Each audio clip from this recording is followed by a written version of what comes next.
BSc का members का बैठक होगी और कौन कौन सा चर्चा करना है उसका भी निर्णय होगा। तो और पार्टी मीटिंग में सारे पार्टी लीडर ने कहा है ज़्यादा चर्चा होना चाहिए। सरकार चर्चा के लिए बिजनेस लेके आ रहे हैं और ये नीचे कूद करके हंगामा कर रहे हैं, ये तो कोई तरीका नहीं है। हम लोग ने शुरू से अपील किया है कि मानसून सत्र में सार्थक चर्चा होना चाहिए और बिजनेस लेके सरकार आए हैं। अगर ऐसा हंगामा करेंगे तो हम बिजनेस में चर्चा कैसे करेंगे। आज बिल भी लगा हुआ है और जो भी मुद्दे हैं बीएससी में तो हम लोग डिस्कस करेंगे मिलजुल करके, लेकिन संसद सत्र का पहला दिन इस तरह से हंगामा करना ये तो ठीक नहीं है।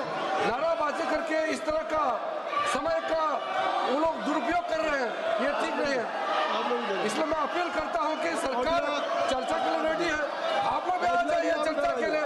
जो भी बोलना है खुल के मैदान में चर्चा करेंगे, ये हंगामा करने से कुछ नहीं होता है। चर्चा करना है तो आप लोग आ जाइए। सरकार तो अपना दम लेकर